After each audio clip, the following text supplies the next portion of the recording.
Maria Romano and Alana McKenzie explore the complexities of finding healthy relationships in the digital age, addressing why women initiate most divorces, the hurdles of online dating, and the importance of a slower dating pace.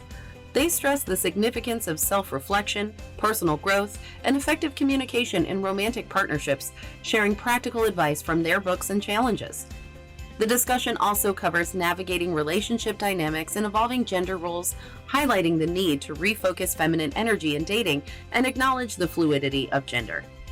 Romano and McKenzie advocate embracing a more feminine approach characterized by flirtation, sensuality, and emotional openness. Hi, everybody. Maria Romano here from True Love Knots. I'm so excited today because first of all, I was reading her bio, Alana McKenzie Page from Oregon. Am I correct? You're from Oregon. Yes. And she's a dating coach. And those people that are out there that are dating and you're not too sure, or you've been dating and just you feel like you're on that hamster wheel. That's why I like to bring you different guests that bring you a different perspective about dating. And who knows, you might want to read their book, utilize their services, whatever it is. Because you know what? Everybody deserves to find love the right way. And everybody has a different concept on love. And today she's going to share with you, not me, I'm going to share her on our platform, a little bit about how she got started, what she focuses on, and how she feels that you can move forward, because we're all looking for great nuggets of information. However, it's what you do with those nuggets after you finish listening. So my question to you all today is, after you finish listening to Alana, I want you to think about what you're going to do and how you're going to implement what she says in your life, because no action is really a travesty to who you are. So with that, just keep that in the back of your mind. And hello, welcome. Hello, Maria. Thank you so welcome. much for having me. Welcome. Well, it's so great to have you. How's the weather where you're at today? It's not fantastic. I do live in Oregon. And I have to ask you before we get, do you find that to be depressing? This year committed to not letting it depress me. Because in previous times it has been very depressing, and it just feels very oppressive to to not see the blue sky for so I'm redoing my relationship with the weather. That is one relationship I'm working on in my life. Well, listen, you could be living in Alaska. I know. I tell myself things like that too. All the time. So, tell us a little bit about you. You're married, and you were dating, obviously. Tell us about this path that you came on. Yeah, absolutely. I took a long time to get married. I was dating for a long time and I was experiencing no success. And then I was finding out all of these statistics about marriage, which I'm sure, your demographic is familiar with, in terms of like 50% of marriages end in divorce or more. And by and large, it's the women who are suffering in relationships. Most divorces are instigated by women, and all these other things, like when women get sick, their husbands are very likely to leave them. And I was just like, why are relationships not working, right? Like, why are relationships not working? And I, for myself, right, it started as like a personal interest because it wasn't working for me to find love at all. And then at a larger sort of, societal level, is like, why are we having such a hard time in love? And I solved it for myself, at least at this point in life, is, because again, recognizing that things change also, life is a journey and things do change. But I figured out how to date in a way that was healthy, in a way that encouraged men to treat me well, encouraged, the people I was dating to listen to me, to hear me, to love me, to cherish me. And my goal now is to spend my entire life, my entire marriage doing that. So I love that, interesting that you said something that most divorces, right? Most women are in relationships where they're not happy. Yeah. So who would you say initiates the divorce? You're saying more women initiate the divorce It's as more opposed to men? common for women. Yeah. Okay. And you wonder why, like why we suffer silently for so long. Yeah. And maybe it's because we don't want to fail. We don't Yeah. want to seem like we're a failure. Yeah. I think there are so many reasons. And this is where I came to. It's like there's so many reasons there. You don't want to fail. There's fear of actually saying the thing that's vulnerable. Like it's much more safe to just say like, I wish you would take out the trash or something like that, which is like a little bit defensive, and it's a little bit there's even like a control thing where you're like you just think if you could control this one thing about this other person, then you could be happy, right? Like then it would be okay. But the thing is, it's like so holistic. Like relationships are so holistic. So we've gotten into control, we've gotten into perfectionism, like I should be perfect, and then I could, have the relationship I want if I could be just a little bit better, or if he did something differently, right? Or if my partner behaved in this other way, then I could have the relationship I want. Without being willing to look at the ways that we're participating in dynamics that lead to the behavior. And I think it depends on how big of a conversation we want to have. But I think there are also some, we could call them societal issues that have led to this, in terms of women believing that they are more effective if they just don't make a fuss. But of course, then when you think you're not making a fuss, you're making a fuss.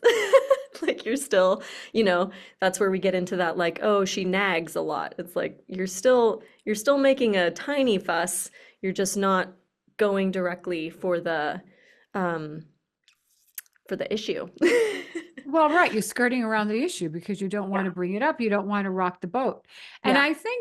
I think that stems from also being, just as we're younger and how we were raised, just be a good girl, even a good boy. So it doesn't matter. Totally. And we know it stems back to childhood, but you know Yeah. what? It's like coloring outside the lines. Hmm. Sometimes you have to color outside the lines. And I think, I don't know what you're seeing today, but I feel that, women today, younger women, know more what they want. Now, I'm not saying they're making the right choices, Yeah. because we're all struck. We're in that Taylor Swift mode. We all think we're going to find somebody like Yeah. Travis Kelce. Well, you have to really work hard to get to that level to meet that type of man. So you better be ready. Like you're going to put yourself out there like you're an Olympic champion, with whatever you're doing. So there's two sides to that. But I do think women do a better job than my generation, baby boomers. And then you have your Gen Xers and you have your millennials, which is my daughter's age. And I find that they do articulate a bit more, but that doesn't mean you're always in the right relationship either. Right. It's true. It's true. And oftentimes people, we make these decisions at whatever age, and it feels right at in the moment, right? It feels like, oh, this is it. And then you find out later, like, oh, we actually have some things that we really cannot reconcile. Like this is not gonna do it. So I agree with you. I think that there is, this sort of rising generations of women. There's a trend in that more owning of your power, more recognition of what you actually want, and just skill building in terms of skills of communicating emotionally and communicating vulnerably, and trying new ways, boundaries, all the kinds of like the therapy things that are coming into the sort of common knowledge space. But I think everyone deserves love, no matter what their age, no matter what their childhood baggage. And so that's really what I'm passionate about doing, is really helping people make whatever shifts they need to make in their lives in order to make love amazing for them. Like, not just like, oh, I can live in this relationship, but like, I have I have an incredibly passionate marriage that is fun and feeds me and helps me thrive, rather than I just live with this. Because I think that's the change we're seeing in love right now, as this previous idea of women needed relationships to survive, right? You needed someone to help you pay the bills, or pay all the bills, really, so that you could raise your kids, or whatever it was in life. It was like we depended on this partnership of marriage and of a committed relationship. And that is changing. So the dating landscape is changing right along with it. But I think we have this opportunity now to reach like a greater potential of relationship. And that's what I'm interested in. That's what I want for people. And that's, well, I see your book behind you, The Art of Feminine Seduction. So Yes. what do you take your clients through? What, give us like a thumbnail sketch of somebody comes to you, right? Yes. So Typical. I work with women generally, and women who are struggling in dating. It's like dating is it's just not turning up the kind of love that they want to experience, or they're not getting the kind of caliber man they want to get. Like, they're not getting the Travis Kelce's. They're getting some other demographic. And so what we do is mainly work in the feminine space. So I teach feminine energy, which is based on your internal experience. Like, I teach kind of pure feminine energy. It's not connected to like any like religious needs or whatever. It's just like the original philosophical concept, which is that the feminine is the internal state.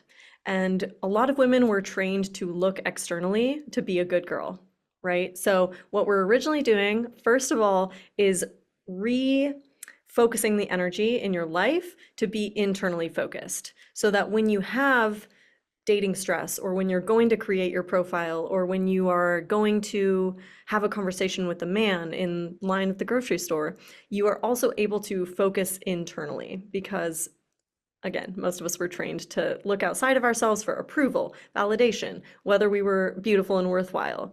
And when you date that way, it leads to so many uncomfortable and unpleasant experiences, really. Anxiety.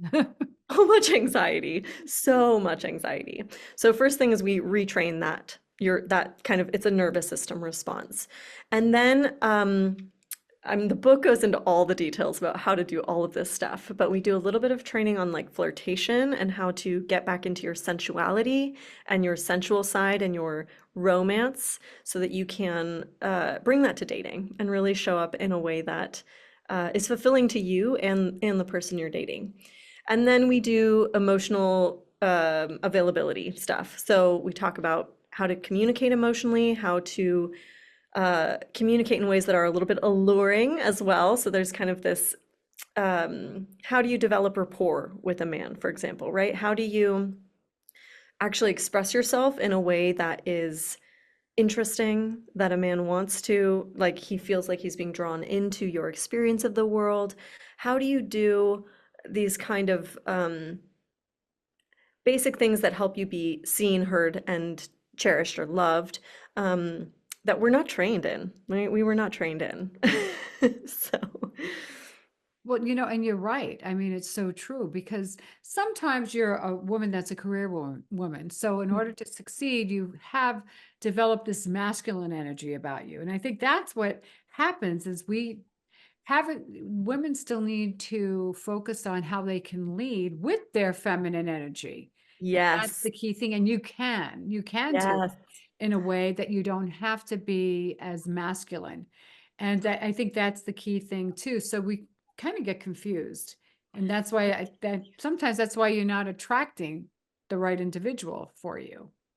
Almost always that's why you're not attracting. For straight women, that is almost always why it's not working, is because there's something about how you're showing up to dating that's actually just like pushing people away. Like, you're kind of you're showing up as the boss or the mom or the therapist, and you're not actually creating like partner connection, like real co-creative energy of love and romance and fun.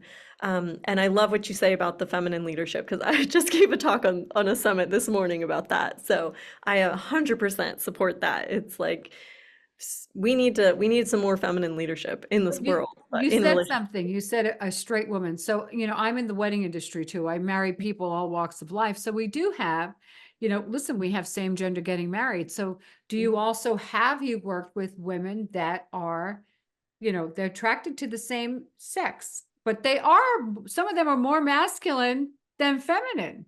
Yeah, I don't personally work with that demographic, not out of any reason other than that's not who I am.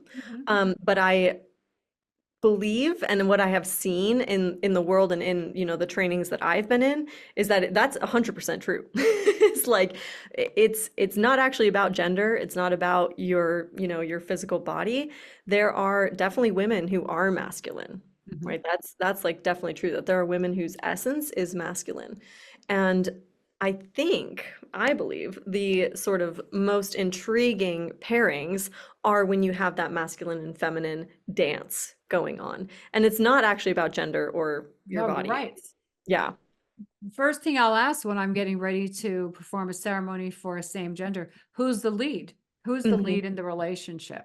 Hmm. Other than saying who's the groom or who's the bride, because we assume, we always assume it's the groom, but Yeah. it's not sometimes. No, no. Sometimes it's a different balance, because there Yeah, are men. Don't you find that there are men that have a feminine energy about them and that totally. works for the type of woman that they attract?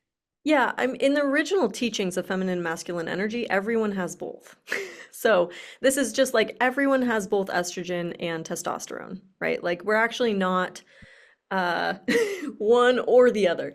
Um, so if we get into like the specifics of polarity teaching, it's actually not, it's not supposed to be black and white. Like it's not supposed to be man, woman, masculine, feminine.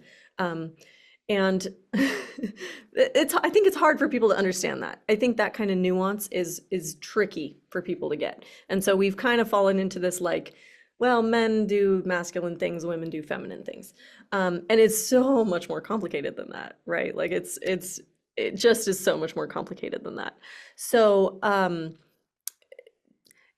I love what you say about like you just ask them a new question, because that's really where we need to get to, is like what is actually happening here, and how do I actually figure out what's happening here in any given relationship.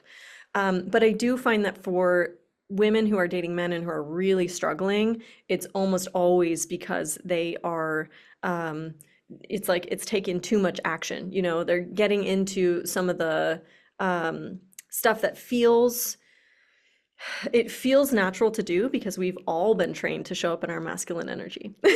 Like that's what we're encouraged to do in our school system.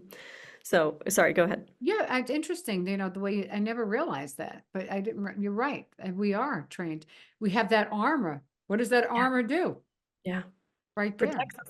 Yeah. Yeah, I never looked at it that way. Very interesting concept that you bring to, which also I really feel that people today need to understand that there are men that are feminine, but that doesn't mean that they're gay. And Right. there are women that are masculine. That doesn't mean that they're, lesbian. So that makes a difference too, because having performed a lot of wedding ceremonies, I can see that when I'm speaking to people. But Yeah. I probably was more judgmental before I started performing weddings. I Mm. thought, oh, they really have to be gay, or they really, and that's Yeah. not the case. Yeah. We have both, and I love Yeah. that you bring that out. And so, what would you tell somebody? Well, let's start with, what would you tell your younger self if you were to date all over again, knowing Mm. what you know? What advice would you give your younger self? Oh, beautiful. So, these some of them will be a little bit personalized to me, but I think a lot of it's generic. Like a lot of this can help almost everyone. The first thing is that if you want commitment, if you want to have an amazing committed relationship, and you want it to happen sort of like just really naturally and like I'm going to say quickly, but it's like just really like a natural flow into commitment. You aim for the slow burn. That's what you do. You don't aim to be in a relationship by next week. It can happen, but the way that you can make that happen is you aim for the slow burn. You slow it down. Like every action I hear all the time is like, oh, he didn't text me back for a day. It's like, that's fine. He's living his life. Like that person has a life outside of dating, which is great. You actually really want that in a life partner usually. So it's like, yeah, like let's create more spaciousness. Like just because we're online and everything's texting is like slow it down. You don't need to see everybody 3 times a week to make it official. The next thing would be to be paying attention to the relationship more than the label. So this is kind of actually similar in a way, is like rather than just aiming for commitment, rather than aiming for whether it's, boyfriend, girlfriend, fiance, married, it's like what you're aiming for is how am I relating to this person? So like what is their conversation like when you're on the dating app? It's like how do they chat to me? And then on the date itself, it's like how does it feel to actually be in conversation with them? Like how do I feel? So again, that's where you have to retrain that like ability to notice how you are. And if they're making you show up as anxious, if they're making you feel bad about yourself, it's like that's probably not a great relationship for you to pursue. That's probably not good. So let's stop here first. Let's unpack that. When they're making you feel bad about yourself, Yeah. don't you think that's something that, let's say I was on a first date, hypothetically, somebody said something to me and I feel bad about it. I've just gave them the power Yeah, to make me feel bad. totally. Why? So I really think then it goes back to the individual needs to work on themselves. Yeah. Because of what somebody said, maybe.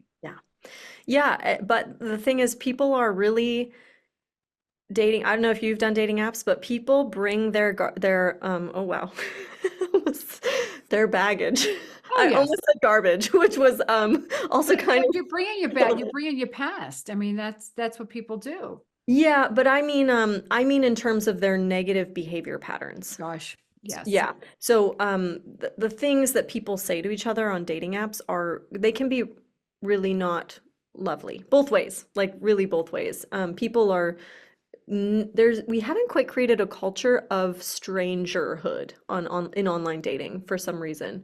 There tends to be this like it's a polarity, but it's not a good one in my opinion of like you're either talking to someone as if they're definitely like going to be yours, right? Like we're building a relationship right now in this initial conversation where we've just met, or else people are pretty defensive and like standoffish or even outright rude. Like my clients have received some negative feedback in their online dating profiles.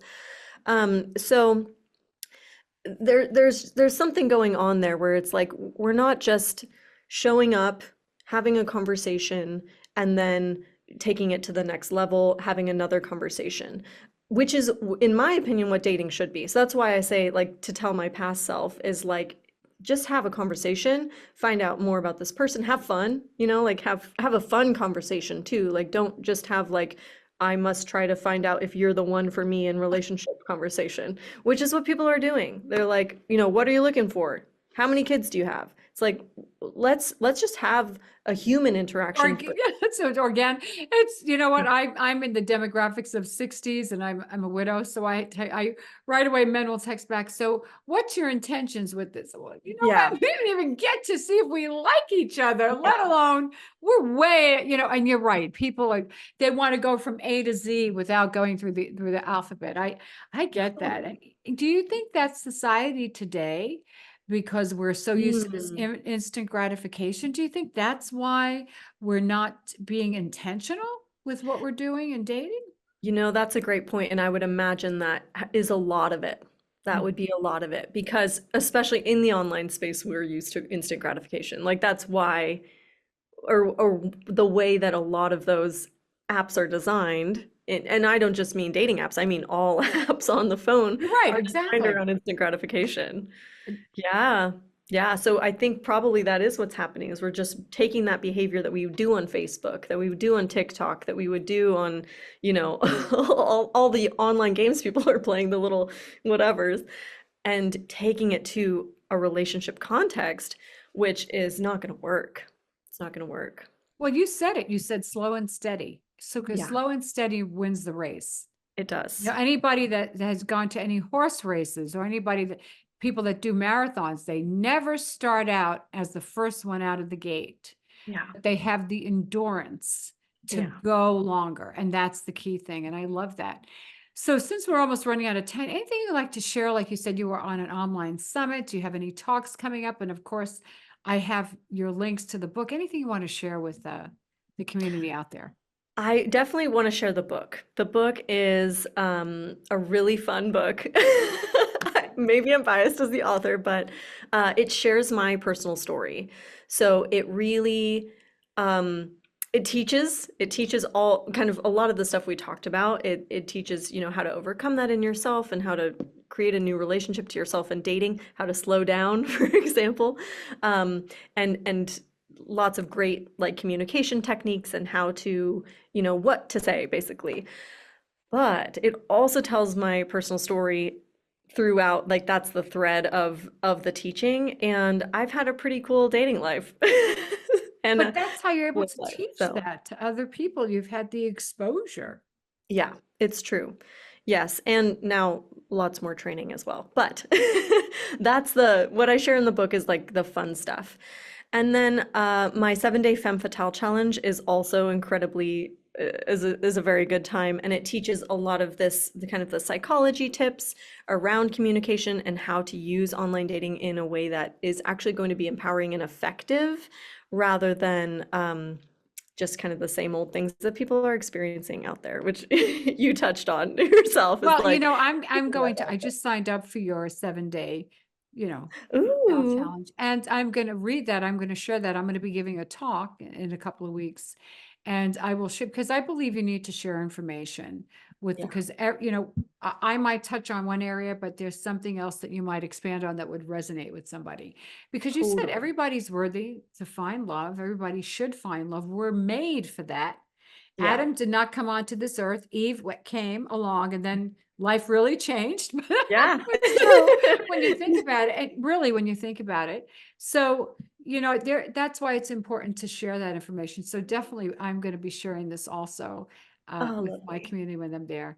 But yes, thank you. I mean, I'm going to have to buy the book too, so I can hear about your journey, because everybody has a different path.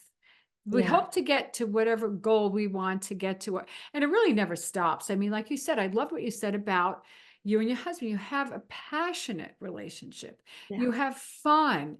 And, I spoke to another dating coach. That's what it's about. We think that relationships are work, but they're really not work. not good ones. Not doing right. It should Yeah, be like you seeing your best friend, or if you don't see your best friend for a certain period of time, you don't nag each other. You don't get right. So that's something that really that says a lot. So I admire you for that. Well, thank you. I want to thank you so much for sharing your information today. I'm going to put everything in the show notes. And everybody out here, again, when I started this conversation with all of you today, I asked you something. What are you going to do with the information that you heard today? You can just file it away, or you're going to take some action in your life. Well, maybe the first thing you can do is sign up for her 7-day challenge and then buy her book. If anything, there might be something there. You'll have a laugh, and there's nothing wrong about laughing, like she said, about the fun stuff that she did, and something that you can maybe resonate with. So in the meantime, everybody out there, make it an amazing day. And remember to live and love with purpose. Have a great day.